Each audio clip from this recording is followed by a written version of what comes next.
Depuis l'assouplissement en octobre de la politique de l'enfant unique en Chine, de nombreuses compagnies d'assurance proposent de nouveaux produits. Ces polices d'assurance sont en effet adaptées aux familles ayant fait le choix d'avoir un deuxième enfant ou encore aux mères qui attendent leur second bébé. Certaines compagnies ont même pris la décision de ne pas facturer ces services. Mère d'une fille âgée de 2 ans, Liu Xiaoxin est aujourd'hui enceinte de 4 mois. Après la naissance de son premier enfant, elle avait souscrit 2 polices d'assurance pour sa fille. L'une d'entre elles est une assurance santé non lucrative qui prend en charge les frais d'hospitalisation. Elle est fournie par la Croix-Rouge et par les autorités éducatives et de santé. Cette mère de famille ne paie que 80 yuan par an et en cas d'hospitalisation de sa fille, elle ne devra débourser que la moitié des frais. L'autre police d'assurance est une assurance invalidité ou maladie. La prime annuelle s'élève à 4000 yuan, un montant que Liu Xiaoxin s'est engagé à verser pendant 19 ans. Ce contrat prévoit une couverture à hauteur de 300 000 yuan. Pour cette mère de famille, la question de l'assurance n'a pas été soulevée lorsqu'elle a pensé avoir un second bébé. Lorsque je réfléchissais à avoir ou non un deuxième enfant, je prenais en considération les frais de scolarité, le lait maternisé, les couches, etc. Mais je ne me suis jamais souciée de l'assurance. Comme vous me posez la question, je souscrirai certainement la même assurance que celle du premier enfant.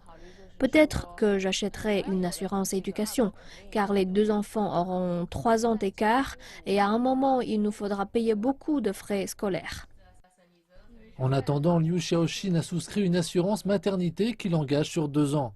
En contrepartie, elle bénéficie d'une couverture intégrale de l'ensemble des frais médicaux liés à sa grossesse, ainsi que l'accès à une clinique privée confortable.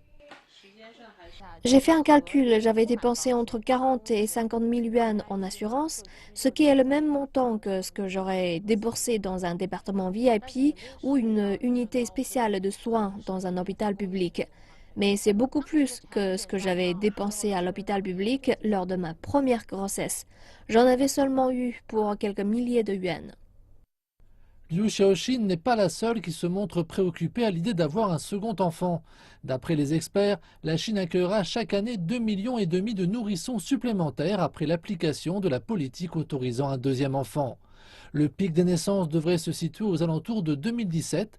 Des sociétés d'assurance étrangères et de petites sociétés d'assurance chinoises, ces dernières ne représentant que 5% du marché, ont déjà préparé un bouquet de nouveaux produits destinés aux femmes enceintes.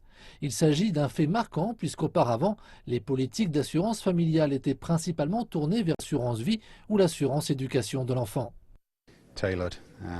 La tendance principale qu'on constate est que les organismes de contrôle libéralisent les produits. Cela permet davantage de solutions novatrices pour la famille et ses membres. Il existe des inquiétudes de santé pour les femmes qui donnent naissance à un âge plus avancé. Cela exige une couverture médicale spécifique et fera. Certaines polices destinées aux femmes enceintes sont même proposées sans frais supplémentaires. Les futures mamans n'ont qu'à télécharger les photos de leurs examens médicaux pour obtenir leur remboursement, environ 300 yuan pour une grossesse classique. La société fait savoir que son objectif est de mettre sur pied des produits que les grandes sociétés d'assurance ne proposeront pas et d'ajouter que les informations fournies par ces femmes enceintes leur permettront d'y parvenir. Nous souhaitons proposer des produits expérimentaux, mais les compagnies d'assurance traditionnelles factureraient un prix plus élevé car elles ne possèdent aucune donnée relative à ces produits. Nous faisons l'inverse. Nous proposons ces produits gratuitement dans le but de réunir des informations. Alors que cette entreprise offre gratuitement ce type d'assurance aux femmes enceintes, elle fait savoir qu'à l'avenir, elle pourrait facturer 200 yuan pour une police d'assurance. D'après les données de la Commission nationale de planification démographique et familiale, en Chine, un bébé ayant des anomalies congénitales naît toutes les 30 secondes. Certaines compagnies d'assurance commencent d'ailleurs à proposer des contrats qui répondent à ce problème.